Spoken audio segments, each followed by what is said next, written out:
1,50,475 మంది రైతులకి 102 కోట్లు తొలి విడతగా జమ చేయడం జరిగింది.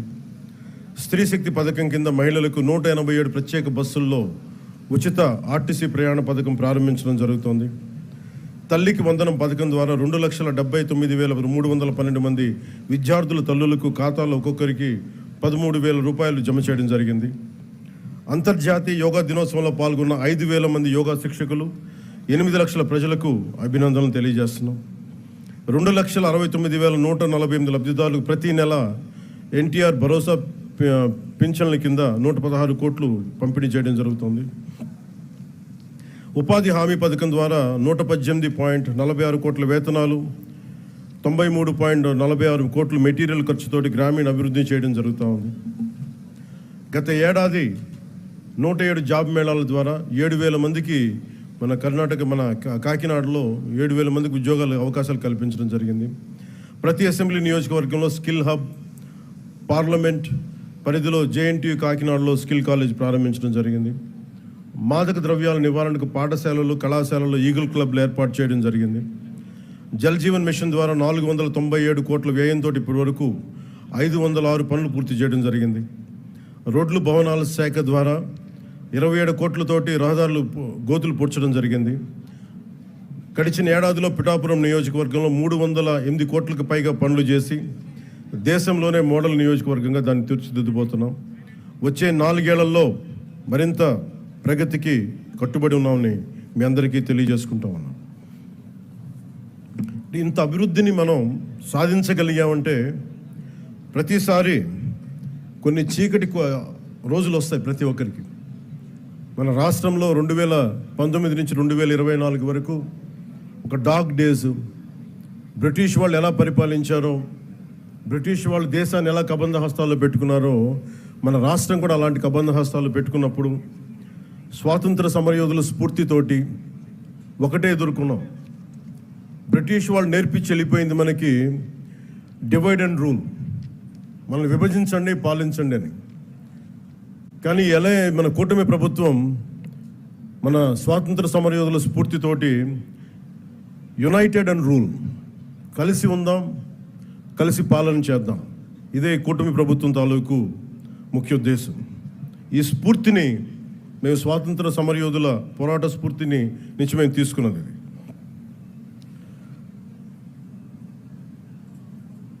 ప్రతి ఒక్కరికి, స్కూల్ పిల్లలకు కానీ పెద్దవాళ్ళకి కానీ ఆగస్టు 15న ఒక ఆనవాయితీగా కాకుండా దీన్ని మనం గుండె లోతుల నుంచి చేసుకోవాల్సిన అవసరం చాలా ఉంది. దీనికి వెనకాల ఎంత కష్టపడ్డారు నేను ట్వీట్ కూడా చేశాను.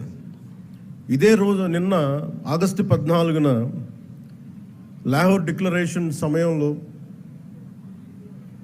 దేశ విభజన జరుగుతున్నప్పుడు, కరెక్ట్గా ఒక 9 నెలల ముందు, సంవత్సరం ముందు దేశ విభజన జరుగుతున్నప్పుడు లాహోర్ కూడా పాకిస్తాన్లోకి వెళ్ళిపోద్ది అని తెలియదు ఎవరికి. సడన్గా డిక్లేర్ చేయగానే దానివల్ల అక్కడ ఉన్న ప్రజలు, భారతదేశ ప్రజలందరూ వెళ్ళిపోవాలి ఇక్కడి నుంచి అని చెప్పి మత ప్రాతిపాదికన పంపించేస్తే అది ఎంత దారుణాలు జరిగినాయి అంటే ఆగస్టు 14 వరకు అక్కడ రాత్రికి రాత్రి కొన్ని దశాబ్దాలుగా, కొన్ని శతాబ్దాలుగా వాళ్ళ దేశం, వాళ్ళ ప్రాంతం అనుకున్నది పరాయి దేశం అయిపోయి అక్కడి నుంచి పారిపోయి ప్రాణాలను అరచేతులు పెట్టుకొని రావాల్సి వచ్చిన పరిస్థితులు. అలాంటి పరిస్థితులను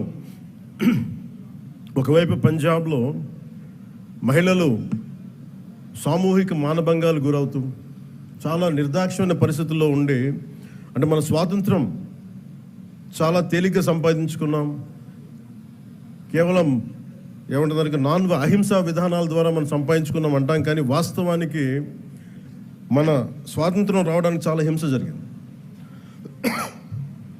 మనం ఎంచుకున్నది ప్రప్రథమంగా అహింస విధానాలు కావచ్చేమో, కానీ దేశాన్ని నుంచి విడిపోవాలనుకున్న వాళ్ళు మటుకు హింసనే నమ్మారు. అది ఈ రోజుకి, దేశ విభజన జరిగినప్పటి నుంచి ఈ రోజు మన ఆపరేషన్ సింధూర్ దాకా మత ప్రాతిపాదికన హింస జరుగుతూనే ఉంది. ఎక్కడ కూడా భారతదేశం తన లౌకిక విధానాన్ని ఎప్పుడు మర్చిపోలేదు. దేశ విభజన జరిగిన తర్వాత మనకి మతాన్ని సంబంధం లేకుండా భారతదేశ సార్వభౌమత్వాన్ని గౌరవించి లౌకికవాదాన్ని ముందుకు తీసుకెళ్లే ఉద్దేశంతో మనం మతాలకి సంబంధం లేకుండా ఒక అబ్దుల్ కలాం గారిని కానీ ఎవరినైనా సరే మనం ప్రెసిడెంట్స్గా తీసుకున్నాం, గుండెల్లోకి తీసుకున్నాం. కానీ ఇది పాకిస్తాన్లో లేదు. పాకిస్తాన్లో ఎవరిని కూడా ఒక హిందూ క్రికెటర్ కానీ ఉంటే వాళ్ళు వెళ్ళిపోయే విధానం కానీ, అలాగే ఒక హిందూ బలమైన స్థానాల్లో కనిపించే నాయకులు కానీ ఎక్కడ కనిపించరు. అంటే వాళ్ళు విభజన కోరుకుంది మత ప్రాతిపాదికన, కానీ దాన్ని మనం ఎప్పుడు అలా తీసుకోవాలి. మత ప్రాతిపాదికన రెండు దేశాలు విడిపోయినప్పటికీ భారతదేశం అత్యధికంగా హిందువులు ఉన్నప్పటికీ కూడా అన్ని మతాల వారిని సమానంగా గౌరవించి ముందుకు తీసుకెళ్లే సంస్కృతి భారతదేశానికి. దీనికి లౌకికం విధానం అనేది మా ఈ సంస్కృతిలో ఉన్నది. ఈ సంస్కృతికి ఎవరు నేర్పించక్కర్లా, పరాయి వాళ్ళు నేర్పించక్కర్లా, యూరోపియన్స్ నేర్పించక్కర్లా. ఇది మన లోపల ఉంది. ఈ స్ఫూర్తిని మనందరం ముందుకు తీసుకెళ్ళాలి. అలాగే ముఖ్యంగా మహిళలకి త్యాగాలకి చాలా పెద్ద పీట వేయాలి అనేది మనస్ఫూర్తిగా మేము ముందుకు తీసుకెళ్తాం. అలాగే మనం ఇందాక మీకు ప్రారంభించి చెప్పినప్పుడు ఈ అభివృద్ధి కానీ, సూపర్ 6 కానీ, పెట్టుబడులు కానీ ఇవన్నీ రావాలి అంటే లా అండ్ ఆర్డర్ చాలా బలంగా ఉండాలి. లా అండ్ ఆర్డర్ బలంగా లేకపోతే వచ్చే దుస్థితి కానీ పెట్టుబడులు రావు. ఉదాహరణకి ఉత్తరప్రదేశ్లో యోగి ఆదిత్యనాథ్ గారు ముఖ్యమంత్రిగా ప్రమాణ స్వీకారం చేసిన తర్వాత 8 సంవత్సరాల కాలంలో అది 15 లక్షల రూపాయల కోట్ల పెట్టుబడిని ఆకర్షించడం జరిగింది. దానికి కారణం అంతకుముందు ఒక అన్రూలీ స్టేట్గా ఉండేది. పెట్టుబడులు రావడానికి సాహసించేవారు కాదు. కానీ ఆయన రాగానే ఆయన పెట్టింది లా అండ్ ఆర్డర్ చాలా బలంగా ఉండాలి. దానివల్ల ఈరోజు వాళ్ళకి 15 లక్షల పెట్టుబడి వచ్చింది. అలాగే ఆంధ్రప్రదేశ్కి లా అండ్ ఆర్డర్ చాలా చాలా క్లిష్టమైంది. అలాగే భవిష్యత్తుని పదే పదే ఈ కూటమి ప్రభుత్వం ఒక దశాబ్దన్నర ఎందుకు ఉండాలి అని అంటున్నానంటే సుస్థిరత ప్రజలకు ఇవ్వాలన్న ఒక ఉద్దేశం తప్ప పదవుల్లో కూర్చొని దీన్ని ఎంజాయ్ చేయాలి లేదంటే దీన్ని ఆస్వాదించాలన్న కాంక్ష ఎవరికి లేదు. కానీ ఈ దుస్థితి నుంచి, ఎందుకంటే అనుక్షణం ప్రతిపక్ష నాయకులను చూస్తూనే ఉన్నారు. జాతీయ స్థాయి ప్రతిపక్ష నాయకుల నుంచి ఓడిపోతేనేమో సడన్గా ఓట్ చోరీ అంటారు. వాళ్ళు గెలిచినప్పుడేమో ఓట్ చోరీలు కనిపించే వాళ్ళకి.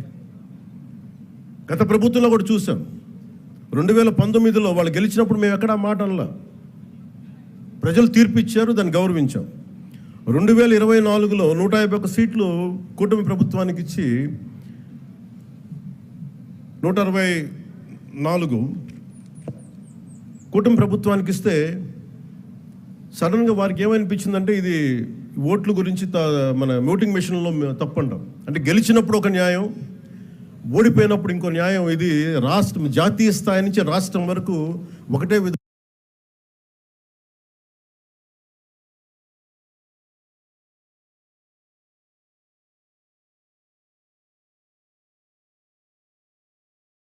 దేశాలన్నిటికీ కూడా అంతర్గతంగా అస్థిరత సృష్టించడం వాడి విధానం.